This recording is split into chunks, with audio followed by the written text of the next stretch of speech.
Hello guys.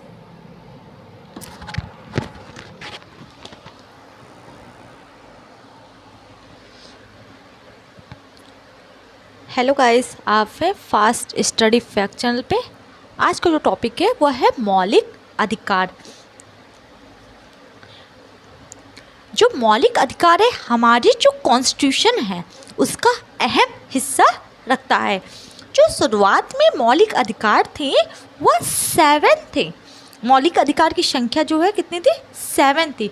44 संविधान के संशोधन के तहत 1978 में जो है संपत्ति का जो अधिकार है उसको जो है मौलिक अधिकार से निकाल दिया गया है। अब संपत्ति का अधिकार केवल क्या हो गया है?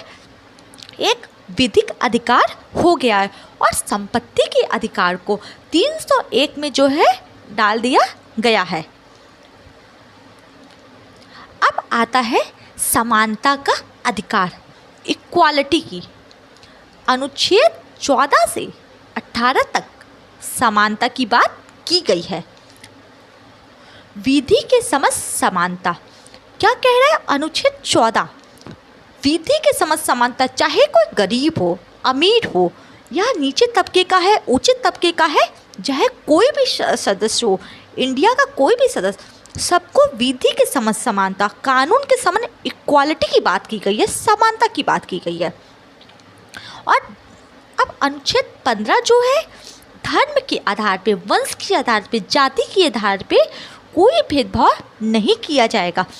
पहले क्या होता था, जब देश आज़ाद नहीं था, जो ST SC होते थे, जो नीचे कास्ट के थे, उनको मंदिरों में जाने की आज़ादी नहीं थी, तालाब में पानी भरने की आज़ादी नहीं थी, इतनी ज़्यादा उनकी कंडीशन ख़राब थी। लेकिन अनुच्छेद 15 जो है हम लोगों को क्या करता है? ये आज़ादी प्रदान करता है। अब आता है अनुच्छेद 16, सरकारी नौकरियों में समानता। जो गवर्नमेंट की तरफ से जितनी भी पॉलिसी निकलेगी, भर्ती निकलेगी, उसमें इक्वालिटी की बात की गई है। लेकिन इसमें कुछ अपवाद भी हैं। 16 का 3 कहता है संसद निवास स्थान के आधार पे जो है क्या कर सकती है? भेदभाव कर सकती है।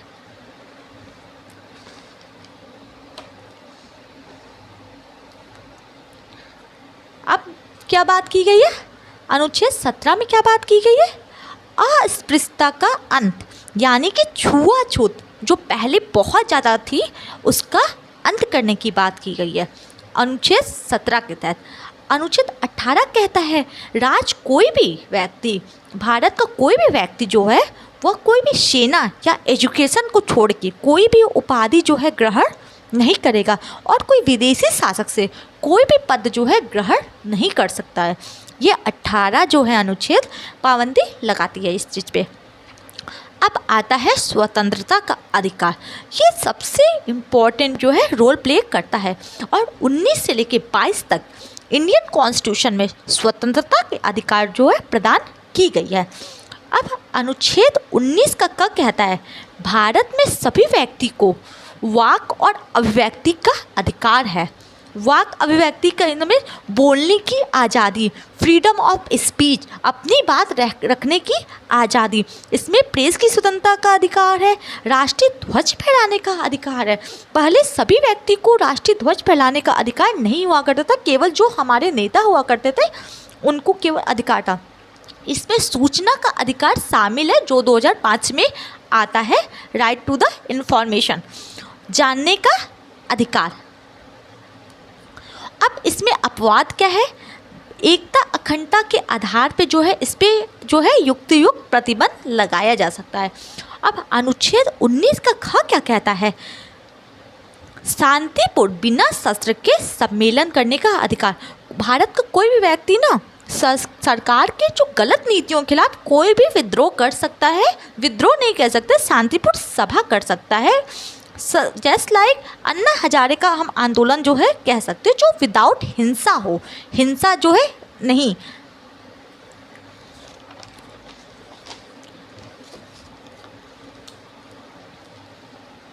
अब आता है अनुच्छेद 19 का जो है ग। 19 का ग कहता है नागरिकों को संगठन बनाने का, संघ बनाने की स्वतंत्रता दी गई है। कोई भी संघ जो है बना सकता है, कोई भी नागरिक जो है, इसमें आज़ादी है। 19 का ए का घ कहता है भारत में कहीं भी भ्रमण करने का अधिकार है। कहीं भी जो है आप भारत में कहीं भी आ जा सकते हैं, लेकिन कुछ ऐसे जनजातीय क्षेत्र होते हैं वहाँ पे अगर सरकार चाहे तो एकता, अखंडता या युक्तियुक्त कारण के है तो उस पर प्रतिबंध लगाए जा सकती है, जो 19 के घ का अपवाद है। 19 का ए का अंगा कहता है भारत में कहीं भी निवास करने, बस जाने का अधिकार। इसमें जो कह रहा है कहीं भी आप बस जाने का अधिकार है, बट इसमें भी वही चीज़ें हैं कि सरकार अगर समझता है कि कोई क्राइम करने के लिए जा रहा है या फिर कुछ गलत चीज़ें के आधार पे है तो प्रतिबंध लगाया जा सकता है। अब आता है 19 का छ, भारत में इच्छा अनुसार व्यवसाय करने का अधिकार है।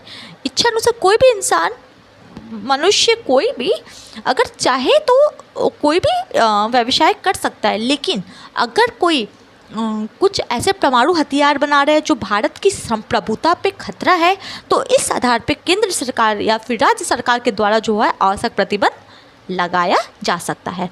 अब अनुच्छेद 20 क्या कहता है, अपराधों के दोष सिद्धि के संबंध में संरक्षण। मतलब जो अपराध किया गया है, ठीक है, अगर मान लीजिए कोई चोरी किया है, अगर एक बार चोरी किया है उस पर चोरी के लिए उसमें मृत्युदंड नहीं दी जा सकती, या फिर एक चोरी किया है या एक अपराध किया तो उसको एक सज़ा के लिए 2 बार जो है दंड नहीं मिल सकता है। इससे जो है अनुच्छेद 20 जो है संरक्षण प्रदान करता है। इसमें कार्योत्तर विधियों से संरक्षण, आत्म अभिसंशय से संरक्षण प्रदान किया गया है, दोहरे दंड से जो है संरक्षण प्रदान किया गया है। ये अनुच्छेद क्या 20 का 2 है। अब आता है 21, प्राण एवं दैहिक स्वतंत्रता का अधिकार। ये सबसे इम्पोर्टेंट है। ये जो है ऐसा अधिकार है जो विदेशियों को भी प्राप्त है। इसमें जीवन का अधिकार कहते हैं, ये विदेशियों को भी प्राप्त है कि कोई भी किसी को जीवन, उसके जीवन से, उसका जो लाइफ है उससे जो है खिलवाड़ नहीं करेगा। ये हमारा अनुच्छेद 21 जो है आज़ादी देता है। अनुच्छेद 21 का ए क्या कह रहे हैं, शिक्षा का अधिकार। इसमें जो बच्चे, बालक बालिकाएं 6 से 14 साल के बच्चे हैं उनको जो है मुफ्त शिक्षा जो है सरकार की तरफ से मिलेगी, और ये 86 संविधान संशोधन के तहत जोड़ा गया। अब आता है अनुच्छेद 22, गिरफ्तारी एवं निवारण निरोध संरक्षण। इसमें बेसिकली ये कहा गया है अगर कोई व्यक्ति को गिरफ्तार किया जाता है तो 24 घंटे के अंदर जिला मजिस्ट्रेट के सामने पेश करिए, सबसे इम्पोर्टेंट चीज़, और गिरफ्तार क्यों किए हैं आप उसका कारण बनाइए, और 24 घंटे के ज़्यादा किसी व्यक्ति को उचित जो है गिरफ्तार नहीं किया जा सकता, और उसको अपनी रुचि के अकॉर्डिंग अपने वकील को जो है परामर्श करने का अधिकार है। इस पे जो है कोई पाबंदी नहीं लगाई सकती। लेकिन कोई आतंकवाद है, कोई ऐसी संगति में लग्न जो भारत की एकता, अखंडता को जो है दूषित करता है, उस आधार पर युक्तियुक्त प्रतिबंध लगाया जा सकता है। तो ये रहा आज का वीडियो।